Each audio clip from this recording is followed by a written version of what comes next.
কেতিয়াও ভবা নাছিলোঁ এনেকুৱা এটা কাহিনী কাৰোবাক ক'ব লাগিব বুলি। এয়া মোৰ জীৱনৰ কাহিনী নহয়। এয়া হ'ল দেৱানন্দ চলিহা, নিৰুপমা চলিহা আৰু নীলিময় চলিহাৰ কাহিনী।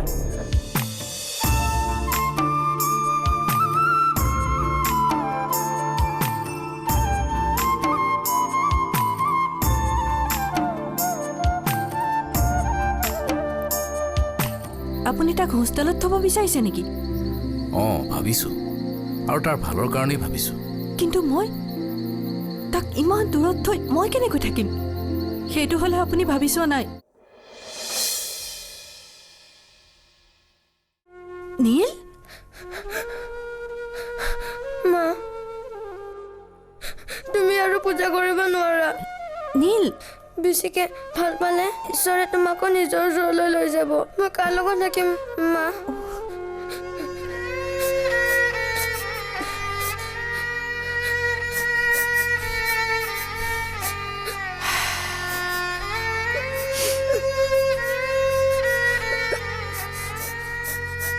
দহ বছৰীয়া ল'ৰা এটা এনেকৈ কান্দেনে?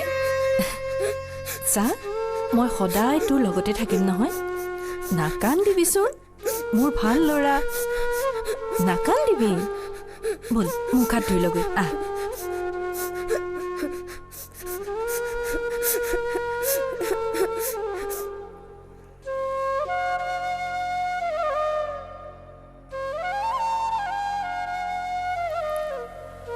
হে প্ৰভু কৃষ্ণ।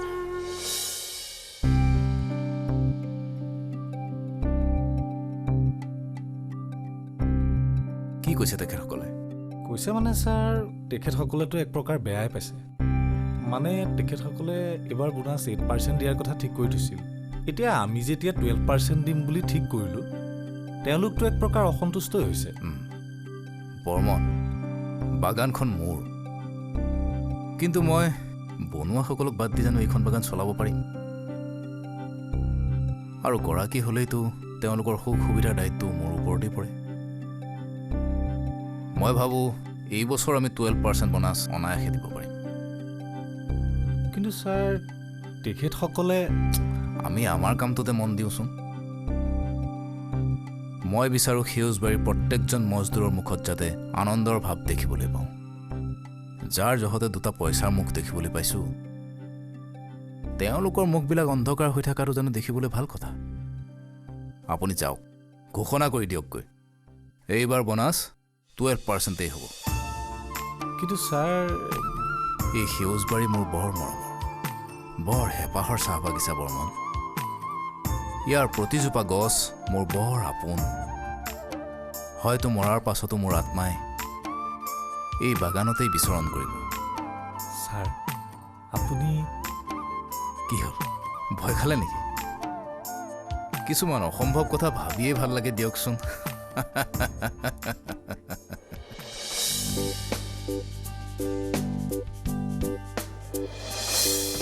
আহক আহক বৰঠাকুৰ, চলিহা। আজি আমালৈ মনত পৰিল যে? নাই, এইফালে আহিছিলোঁ, ভাবিলোঁ সোমাই যাওঁ। আহক বহক। আই বাৰু মোক চিনিব পাৰিছেনে? জানো, তোমাক জানো আগতে লগ পাইছো? নাই, কিন্তু মোৰ দেউতাক আপুনি চিনি পাব লাগে। ডিম্বেশ্বৰ বৰঠাকুৰ, বিষ্ণুপুৰ বাগিচাৰ। তাকে কোৱা, তাৰমানে তুমি ডিম্বেশ্বৰৰ ল'ৰা। তোমাৰ কিন্তু মাতটো একেবাৰে দেউতাৰৰ নিচিনা। নীল, যাচোন মাক কগৈ।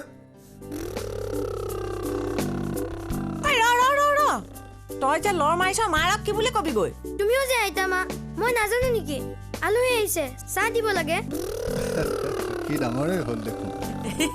ই কথা কোৱা দেখিলে মোৰ ভয়ে লাগে। বৰ ডাঙৰ ডাঙৰ কথা। গাখীৰ খোৱাৰ দাঁতকেইটা নেভাগিলে ৰাখি।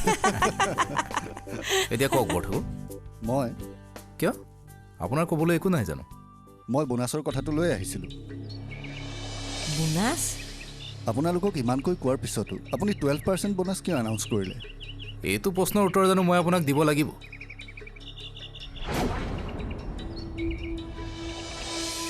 মই এটা কথাত বিশ্বাসী বৰঠাকুৰ। চাহ বাগিচাৰ দৰে এটা ব্যৱসায় আমাৰ কৰ্মীসকলক বাদ দি চলাব নোৱাৰি। তেওঁলোকৰ হাড় ভঙা পৰিশ্ৰমৰ ফচলৰ কিছু অংশ তেওঁলোকৰ হাতলৈ যোৱাটো উচিত। সেইটো মই জানো, কিন্তু যিটো সময়ত তেখেতসকল 8% বোনাছতে সন্তুষ্ট হ'ব বুলি আপুনিও জানে, সেই সময়তে আপুনি 4% এক্সট্ৰা বৃদ্ধি কিয় কৰিলে?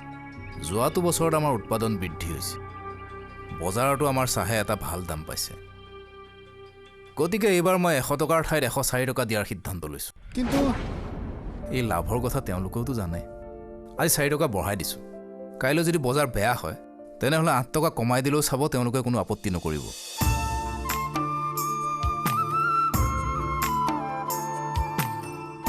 এজনে আনজনক বিশ্বাস কৰিব পাৰিলেহে দুটা পক্ষৰ মাজত কেতিয়াও সংঘাত নহয় বৰঠাকুৰ।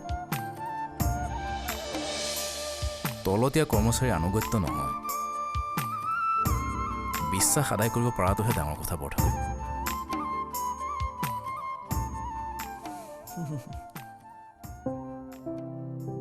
দিনটো ৰ'দত থাকিলেতো তেনেকুৱা হ'বই।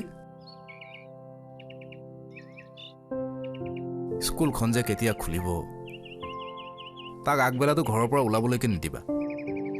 আপুনিয়ে ক'বচোন, মোৰ কথা শুনিলেহে।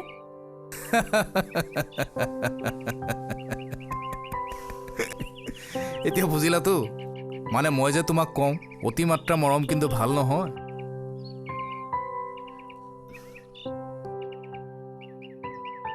এতিয়া আৰু তেনেকৈ থাকিব নালাগে, বিজিতলৈ ফোন এটা কৰা, এবাৰ আহি চাই যাওকহি।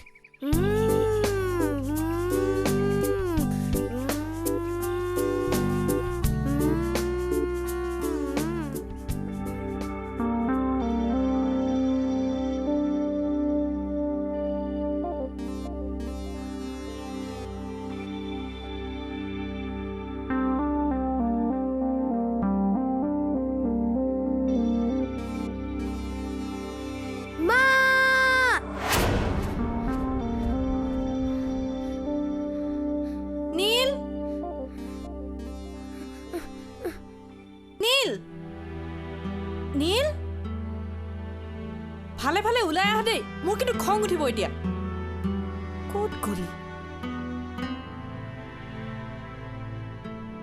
নীল বাবা, নীল বাবা,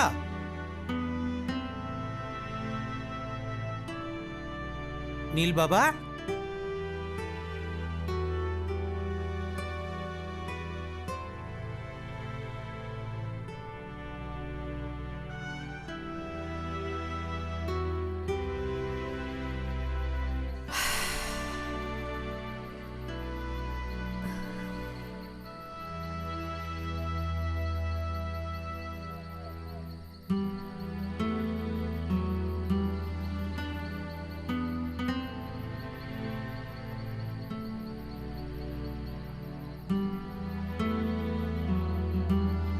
সেইকাৰণেতো মই কৈ আছিলোঁ যে তাক শাসন কৰিবলৈ লোৱা। এইবাৰ আৰু মই কাৰো কথা নুশুনো। ৰিজাল্ট ওলাওক, মই তাক হোষ্টেলত ৰাখি পঢ়ুৱাম। বাৰু বাৰু, সেইবোৰ পিছে পৰেও ঠিক কৰিব পাৰিবা। চোৱা, 4-5 ঘণ্টা হৈ গ'ল, মোৰ মতে কিবা এটা কৰাই উচিত।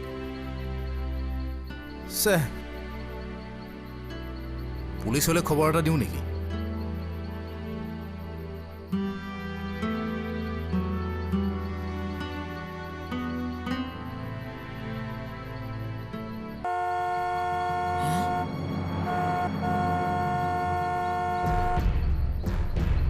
বিষ্ণু, বিষ্ণু,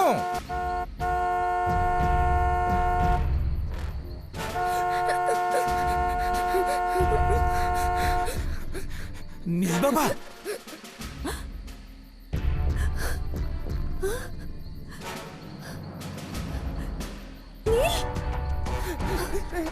এইয়া বাবা, নাকান্দিবি বাবা, কোনেও একো কৰিব নোৱাৰে, মই আছো নহয়, নাকান্দিবি। ব'ল ভিতৰলৈ ব'ল। ব'লা।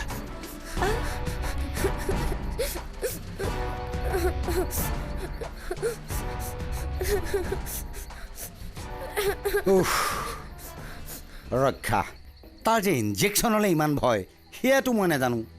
আৰু নবৌ, আৰু অলপ দেৰি হোৱাহেঁতেন নবৌৰ চাগে থৈ বচাই হ'লহেঁতেন। তই হাঁহিছ, মোৰ কিন্তু বৰ খং উঠিছে জাননে। মই এওঁক সদায় কৈছোঁ যে তাক মৰম কৰা, কিন্তু শাসনৰ বাহিৰলৈ যাবলৈ নিদিবা।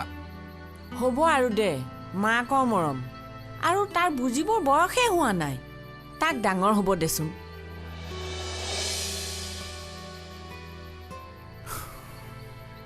এতিয়া তেনেকৈ থাকিব নালাগে। যদি ভাবিছ হোষ্টেলত থ'লেই সি ভাল হয়, তেন্তে তাকে কৰ। আই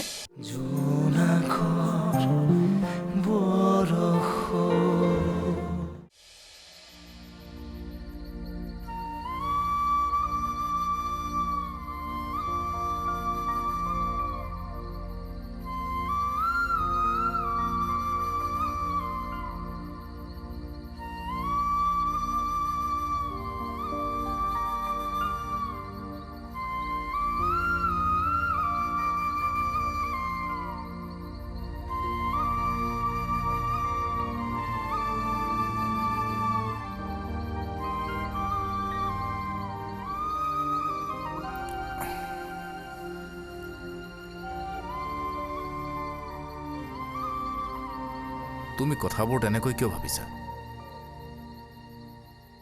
তাক হোষ্টেললৈ পঠাইছোঁ মানেতো মই তাক শাস্তি দিয়া নাই।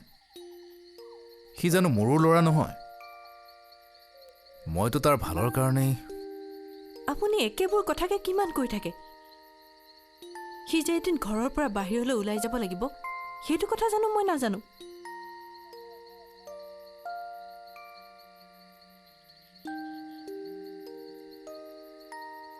আপুনি যি ভাবিছে তাকে কৰক।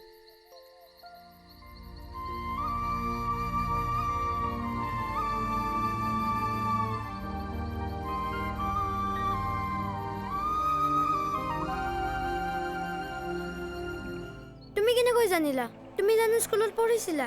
পঢ়িছিলোঁতো, 3মান শ্ৰেণীলৈকে পঢ়িছিলোঁ। তুমিও হোষ্টেলত আছিলা? নাই, দেউতাই যাবলৈকে নিদিলে নহয়। কিন্তু যিটোৰ মুখত হোষ্টেলৰ কাহিনী বহুত শুনিছোঁ।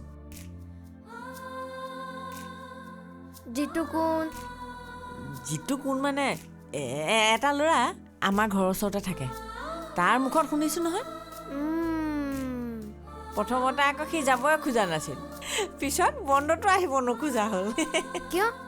কিয় মানে ঘৰত তাৰ খেলিবলৈকে লগ নাছিল, অকলে অকলে থাকে। হোষ্টেলত গৈ বহুত ল'ৰা লগ পালে, একেলগে পঢ়া, একেলগে খোৱা, খেলা ধূলাৰ লগ। মোৰহে ইয়াত লগেই নাই।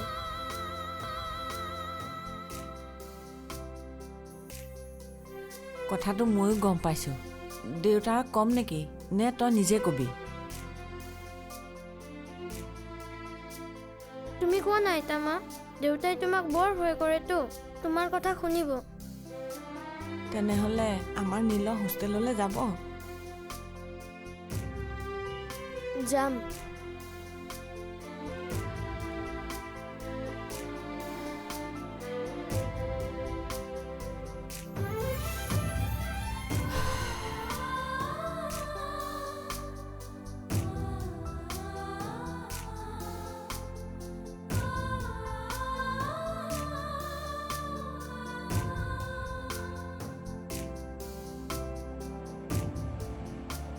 আইতামা,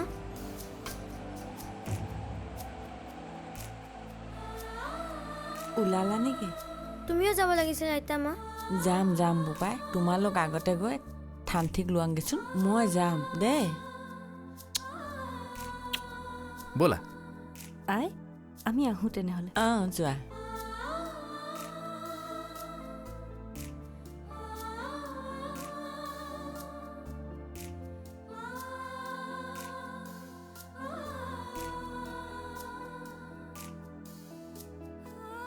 বিষ্ণু, ছাৰ আমি তেনেহ'লে আহোঁ।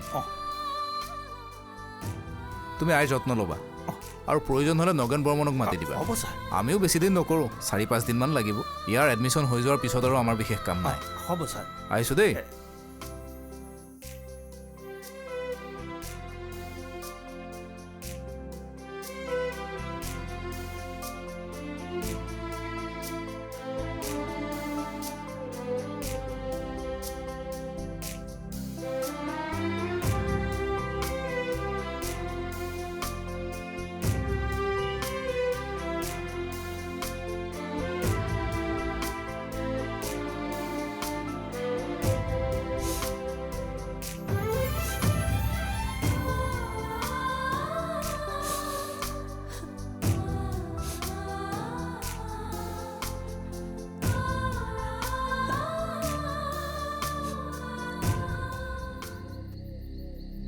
অঁ বৰা আপুনি আজিহে আহিবলৈ পালে। কিয় কি হ'ল? আমাৰ মালিক যোৱাকালিয়েই শ্বিলঙলৈ গ'ল ল'ৰাৰ এডমিশ্যনৰ বাবে। ৩-৪ দিন পিছতহে আহিব। অঁ মই অৱশ্যে ছাৰক কথাটো কৈছোঁৱেই, আৰু তেখেতেও জানে যে ফেক্টৰীত আপোনাৰ নিচিনা মানুহ এজন হ'লে আমাৰো বহুত সুবিধা হয়। কিন্তু বিষ্ণুপুৰ বাগিচাৰ কামটো আপুনি এৰিব খুজিছে কিয়? এটা কথা কি জানে বৰ্মন, আমাৰ এষাৰ কথা আছে নহয়, ভাতৰ তিতা সহ্য কৰিব পাৰি, কিন্তু মাতৰ তিতা সহ্য কৰাহে বৰ টান। তাৰ মানে বৰঠাকুৰে কি ক'ব আৰু, তেখেতে হয়তো কৰ্মচাৰী আৰু গোলামৰ মাজত কিবা পাৰ্থক্য আছে বুলি নাজানে। মই এইটো নকওঁ যে মোৰ একো খুঁত নাই, কেতিয়াবা এটা দুটা সৰু সুৰা ভুল হয় দিয়কচোন। ভুলটো হয়েই, মানুহ মাত্ৰেই ভুল হয়। কিন্তু সেইকাৰণেই মোৰ আই বোপাইক ধৰি গালি গালাজ কৰিব সহ্যৰো এটা সীমা নাই জানো? আমাৰ ইয়াত অৱশ্যে সেইবোৰ ভয় নাই। আমাৰ গৰাকীয়ে আমাক একেবাৰে ঘৰুৱা মানুহৰ দৰে বিশ্বাস কৰে। আমাৰ সতে ইমান ঘৰুৱা মানুহৰ দৰে ব্যৱহাৰ কৰে যে কেতিয়াবাতো আমাৰ ভাবেই নহয় যে আমি বাগানৰ মালিকৰ সতে কথা পাতি আছোঁ। সেইকাৰণেই ভাবিছোঁ ইয়াতেই যদি চাকৰি এটা হয়। হ'ব, আপুনি আৰু ৩-৪ দিন বাট চাওক।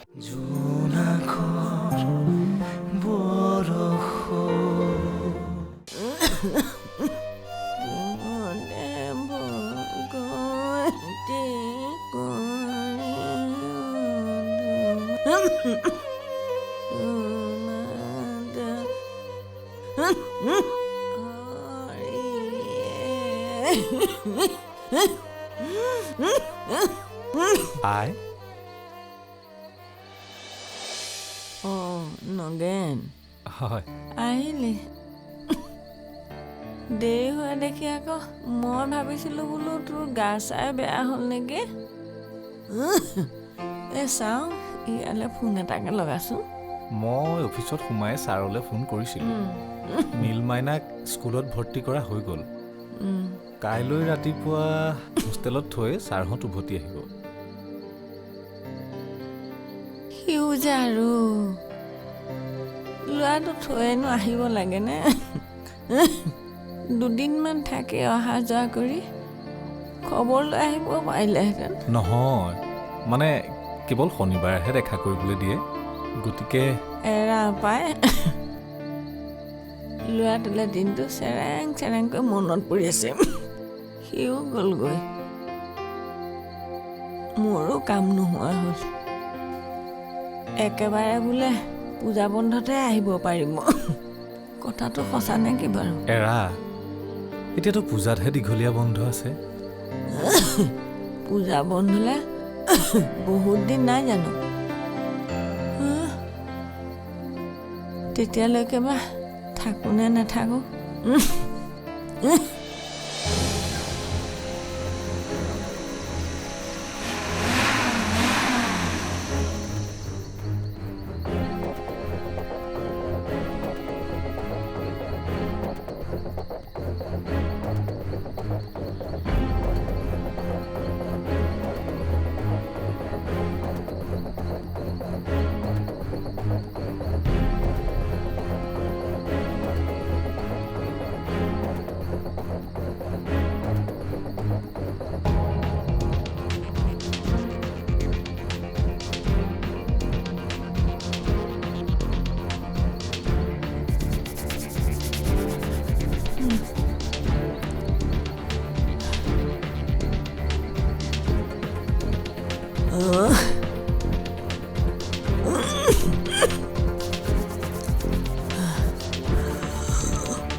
ডিউটিৰ পাছত তহঁতে কি কৰ মই চাবলৈ নাযাওঁ কিন্তু কামৰ সময়ত এইবোৰ কথা মই সহ্য নকৰোঁ বৰ ডাঙৰ ভুল হৈ গ'ল চাহাব চাহাব पहिला दोष বুলি মাফ কৰি দিব মা কসম খাই কৈছোঁ চাহাব আজিৰ পৰা এই বেইমানী বস্তুত হাতেই নলগা